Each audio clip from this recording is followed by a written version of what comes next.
Shalom à tous,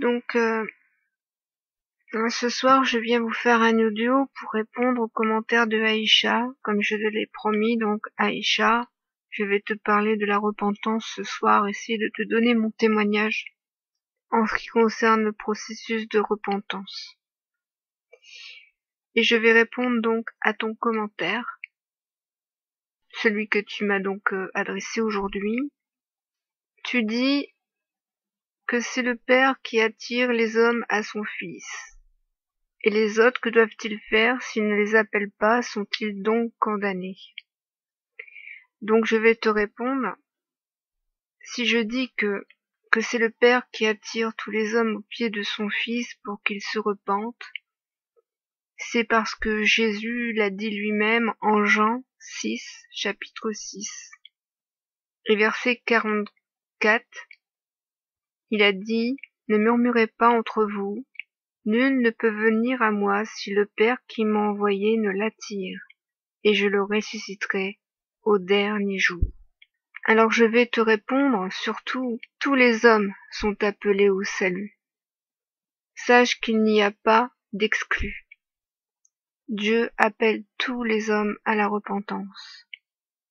Dieu appelle tous les hommes à la vie éternelle. Il n'y a pas d'élus. Il n'y a pas de condamnés sans salut, à moins que ceux qui passent à côté du salut sont ceux qui ont refusé l'appel de Dieu. Dieu appelle tous les hommes à la repentance. Seulement, le problème, c'est qu'il y a beaucoup d'hommes qui refusent l'appel de Dieu pour se repentir.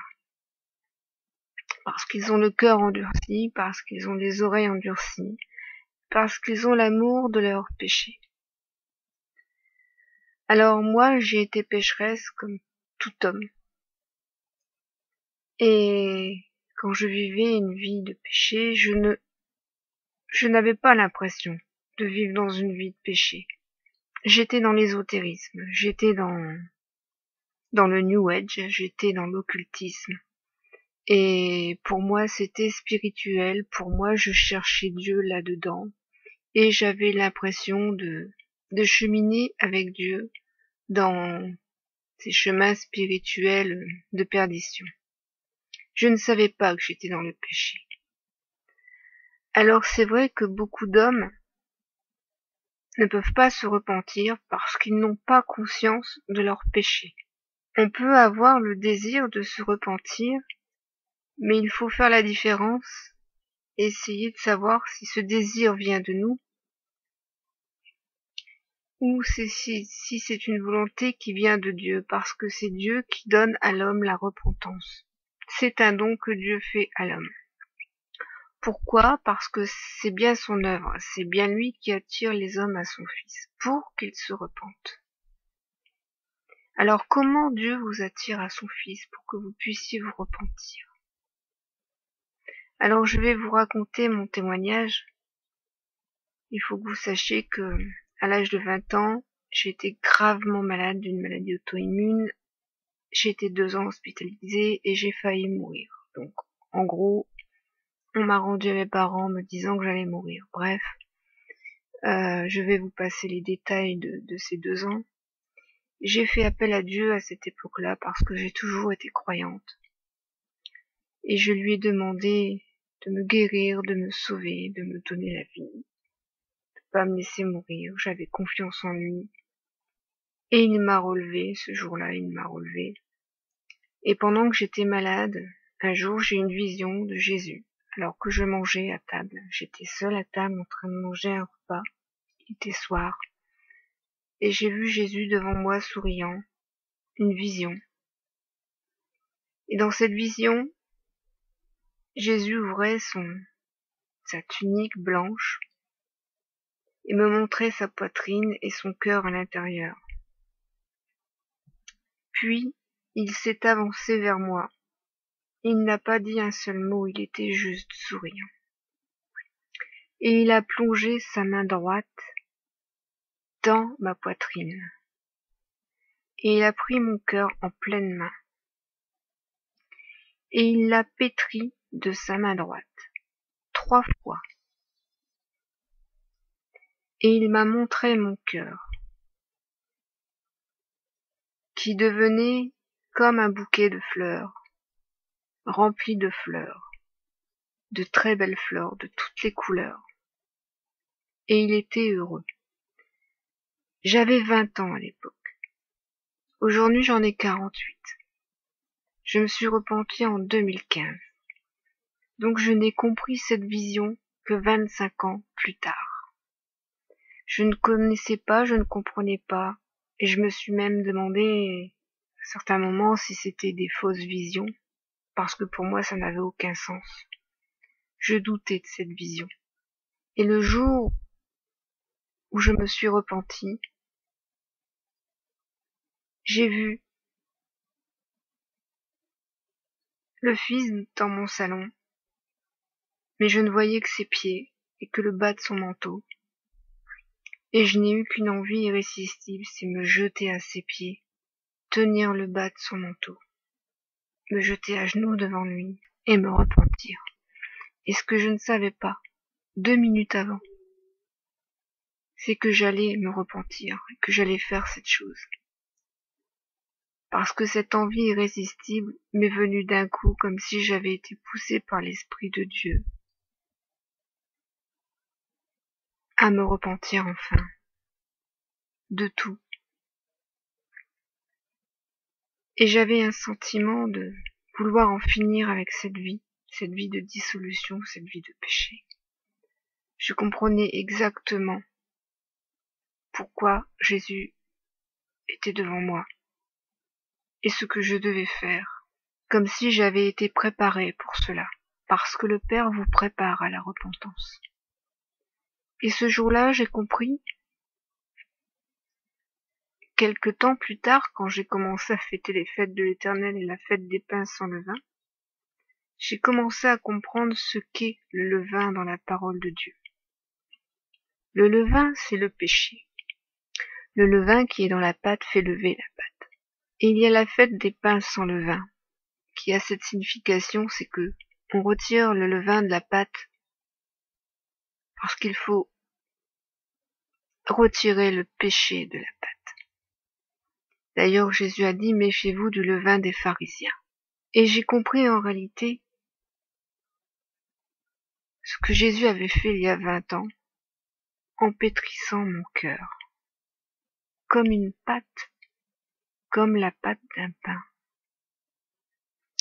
En fait, le Père a pétri mon cœur pendant 25 ans.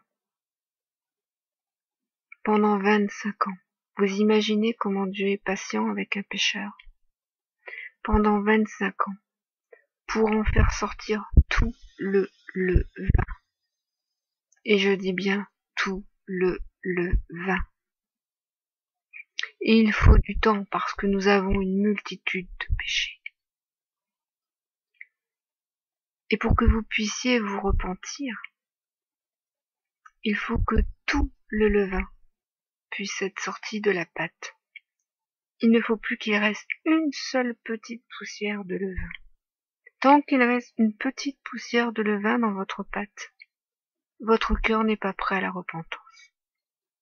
Il faut que tout, absolument tout, soit sorti de la pâte. Et ça, c'est l'œuvre de Dieu, de pétrir votre cœur avec amour, avec miséricorde, pendant des années, afin de préparer votre cœur à la repentance,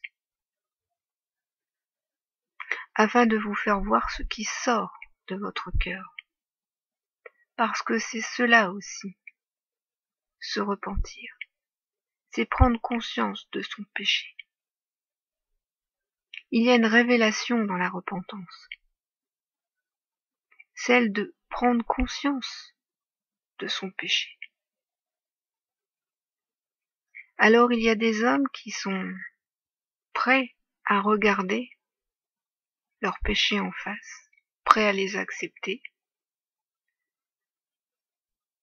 et il y a ceux qui ne sont pas prêts à cela, et qui refusent ce que le Père est en train de faire dans leur cœur. et qui endurcissent leur cœur et qui ne veulent pas accepter que tout le levain sorte.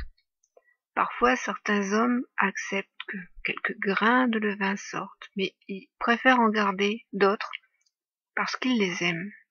Parce qu'il faut savoir que son péché, on l'aime en général. Ce sont des choses qu'on aime faire. Ce sont des choses dans lesquelles on prend plaisir. Parce que comme je le disais dans ma précédente vidéo, mon précédent audio, Satan fait très bien les choses. Il s'arrange à ce que vous preniez plaisir à faire les choses, à faire le mal. Et que vous preniez plaisir à vous tuer. Alors avoir un cœur repentant, c'est avoir un cœur sincère vis-à-vis de Dieu. C'est-à-dire que quand on se repent, on éprouve une grande souffrance, une grande tristesse pour ce que l'on a fait, non pas pour ce que l'on a fait de notre vie, mais pour ce que l'on a fait à Dieu, au Père, et comment on l'a outragé, parce qu'on l'aime. La véritable repentance, c'est ça. On ne se repent pas pour sauver sa peau, mais parce qu'on aime Dieu, et parce qu'on regrette de l'avoir outragé, de lui avoir désobéi, de l'avoir méprisé. La repentance et le salut qui vient après la repentance, c'est-à-dire que quand on se repent, on veut mourir à cette vie pour naître dans une vie à Yeshua. On veut donc mourir et renaître en Yeshua, en homme nouveau, en vie nouvelle. Lorsque je me suis repenti, j'ai demandé de mourir et de renaître en toi, Yeshua. J'ai dit que je ne voulais plus de cette vie. Et tout s'est accompli. Il a tout retiré de moi. Ensuite, il vous donne son esprit, afin que vous puissiez désormais marcher selon l'esprit. Marcher avec lui. Et que vous puissiez le suivre. Parce que sans la force de cet esprit, vous ne pouvez pas le suivre. C'est pas possible. En fait, rien n'est notre œuvre. Absolument rien n'est notre œuvre. Si on croit qu'on peut se sauver soi-même par la prière, par de simples prières de regret, de pardon, cela ne fonctionne pas, non. La repentance, c'est quelque chose de bien, bien, bien plus profond. Et Yeshua a bien dit qu'il envoyait ses apôtres prêcher à toutes les nations la bonne nouvelle, c'est-à-dire la repentance, la rémission des péchés et la vie éternelle. Il n'y a pas de salut, de véritable salut, et donc de véritable baptême, sans repentance. Vous ne pouvez pas être baptisé de l'Esprit Saint si vous n'êtes pas passé par la repentance. Donc vous avez bien compris qu'il n'est pas question de confession, mais bien de repentance. La repentance en hébreu, ça se dit no-ham. Strong 51-64. Et il est question d'une douleur, parce que nous éprouvons une douleur dans la repentance. Cette douleur d'avoir fait le mal. C'est pour ça qu'ensuite, ce mot qui vient de Naham, 51-62, nous dit que la repentance vient de Naham qui veut dire être désolé, se repentir, mais aussi être consolé. Parce que Dieu nous console dans la douleur. Il nous réconforte en nous donnant son esprit. C'est pourquoi peut-être Yeshua nous a dit qu'il nous enverra le consolateur, cet esprit de consolation. Parce qu'il est lié à notre salut, ça c'est indéniable. Alors j'ai beaucoup de personnes qui viennent vers moi pour me demander « Je veux me repentir, je suis prêt à me repentir, mais je n'y arrive pas. Je demande pardon à Dieu et il ne se passe rien. » Alors moi je suis désespérée devant ces personnes parce que je ne sais pas comment les aider comme toi, Aïcha, je ne connais pas ta vie, je ne connais pas tes péchés, je ne sais pas qu'est-ce qui bloque dans ta vie.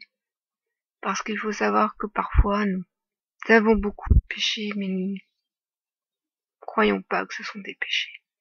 Parce que nous ne les avons pas encore vus et Dieu ne nous les a pas encore révélés. Il reste encore du levain dans la pâte. Donc nous ne sommes pas prêts encore à la repentance, car la repentance se fait en une seule fois. Il faut bien comprendre que lorsqu'on se repent, on meurt en Christ et on renaît en Christ et on participe à sa résurrection. Et ça se fait en une seule fois. C'est pourquoi il faut fuir les gens qui vous enseignent que on fait mourir sa chair petit à petit. Ça, c'est faux. Christ est mort une seule fois, pas plusieurs fois. Il vous lave en une seule fois, il vous rachète en une seule fois. C'est pour ça qu'à ce terme, tout doit être nettoyé. Tout doit être sorti de votre cœur. Tout doit être sorti de la pâte. J'ai cru comprendre que pour que la repentance puisse se réaliser, il y a une condition royale. Je la dis royale parce que l'Esprit me dit d'employer ce mot. C'est la condition royale. C'est l'amour de Dieu. L'amour que l'on a pour Dieu. Cette repentance, on le fait par amour pour Dieu. Et on ne peut y arriver que si on place l'amour de Dieu au-dessus de toute chose dans notre vie. Au-dessus de toute chose que l'on puisse aimer. On peut aimer son chat, son chien, ses enfants, son mari, avoir un amour démesuré pour ses enfants. C'est normal. Mais il faut placer l'amour de Dieu au-dessus même de l'amour de sa propre famille, sachez-le. C'est peut-être difficile à comprendre, mais je comprends pourquoi maintenant Dieu dit « Je suis un Dieu jaloux ». Il veut un amour exclusif. Notre cœur ne peut pas être partagé avec quelqu'un ou autre chose. Et cela peut être l'amour du péché. Quand l'amour du péché, de notre péché, est supérieur à l'amour que nous avons de Dieu. Nous devons mépriser notre péché, être dégoûtés devant notre péché, pour pouvoir nous en séparer, ça c'est indéniable. Car attention, la repentance, ça veut dire aussi renoncer, c'est-à-dire renoncer à votre vie,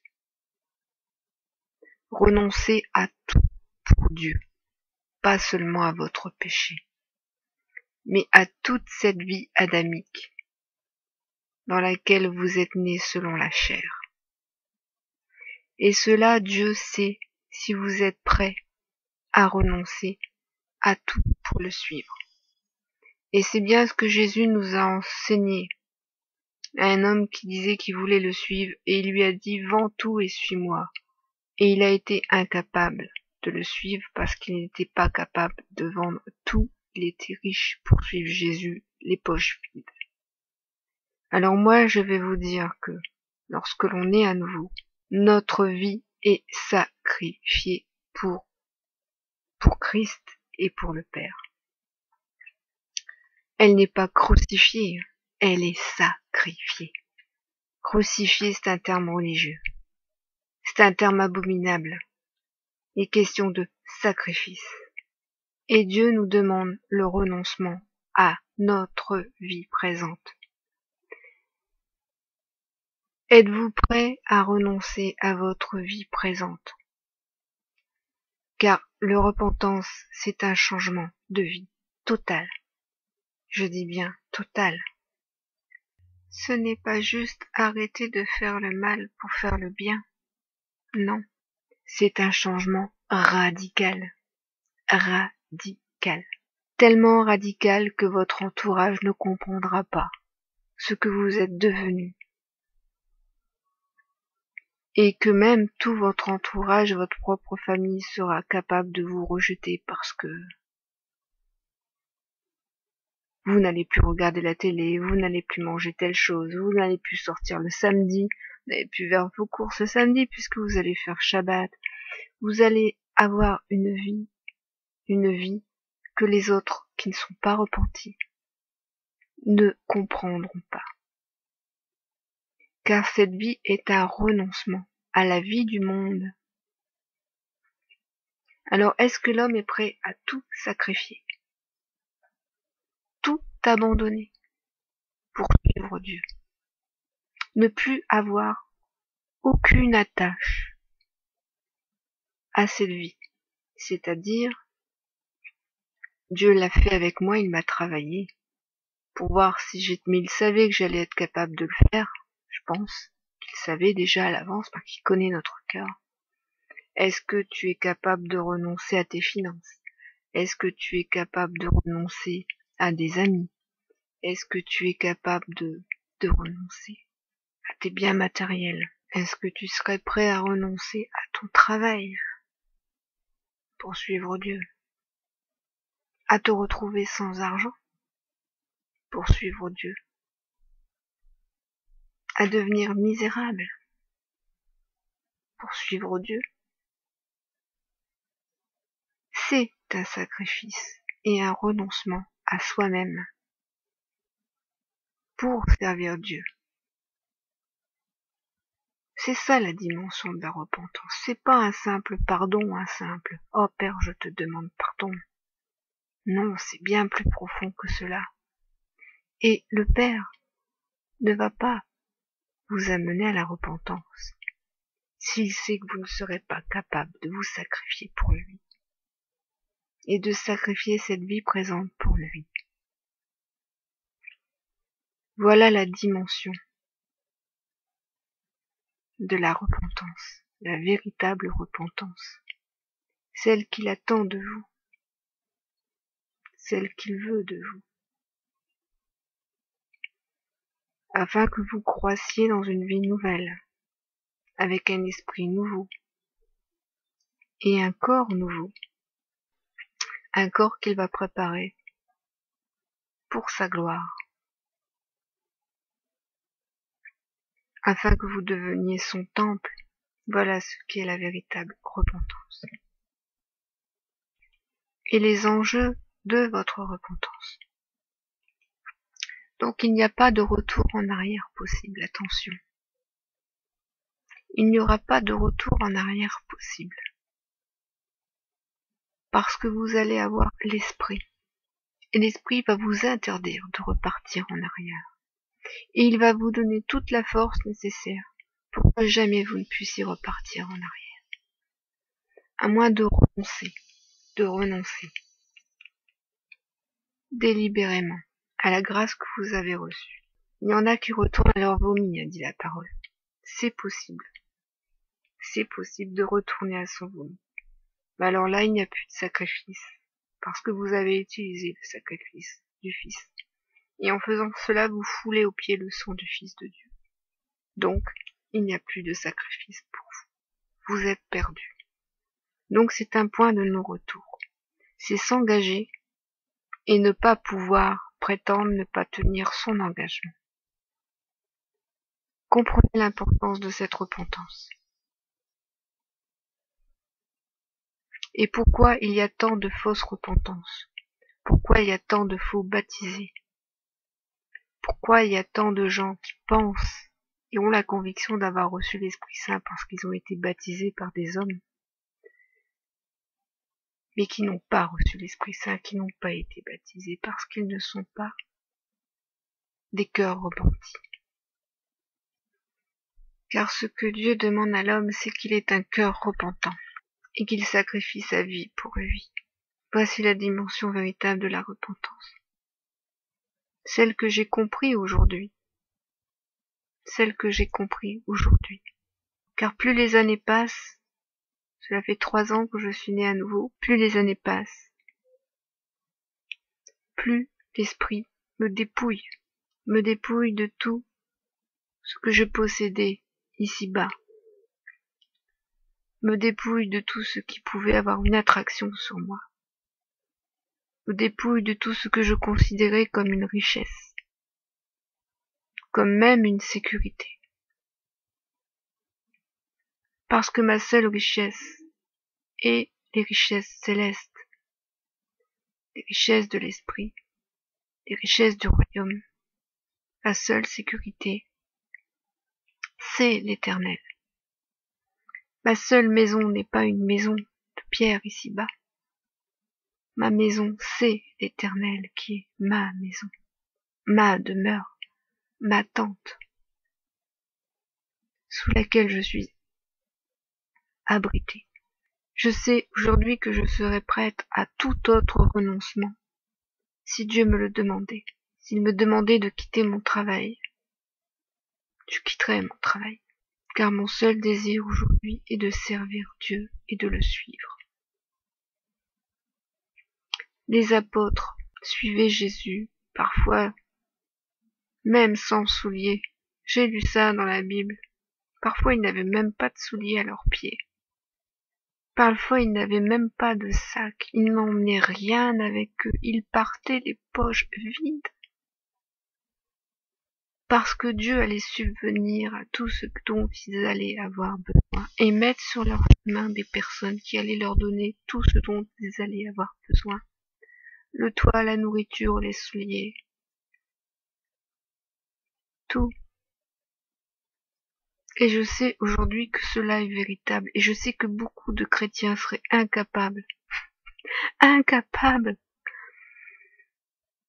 d'avoir cette foi qu'ont eu les apôtres. Certains chrétiens font des stocks de pommes de terre et de riz, en prévoyant l'avènement et le jour de la colère de l'Éternel, de peur de manquer de nourriture. Mais où est leur foi? Où est leur foi en l'Éternel? C'est pourquoi le Fils a dit, quand je reviendrai, Fils a dit, trouvera-t-il la foi sur terre? Trouvera-t-il la foi sur terre? Cette foi qui est le fondement même de notre salut, qui est cette confiance que nous avons en lui, cette fidélité que nous avons en lui, car la foi c'est la fidélité, sachez-le. Ça ne veut pas dire simplement croire, mais être fidèle. Alors j'espère que cet audio aura pu t'aider, Aïcha, et aura pu aider d'autres personnes à y voir plus clair sur votre propre cheminement dans la repentance. Sache que je suis là, Aïcha, si tu as besoin d'en discuter, d'approfondir, de comprendre. J'essaierai de t'aider dans la mesure du possible. J'essaierai. Car je sais que ton cœur est vraiment sincère, je le sens. J'en ai la vraie certitude. J'ai même la certitude que tu y parviendras à cette repentance, crois-moi. Elle est proche. Aie confiance. Aime le Père. Fais-le pour lui. Il n'y a aucune raison que tu échoues. Si on a l'amour de Dieu, on ne peut pas échouer. Soyez tous bénis.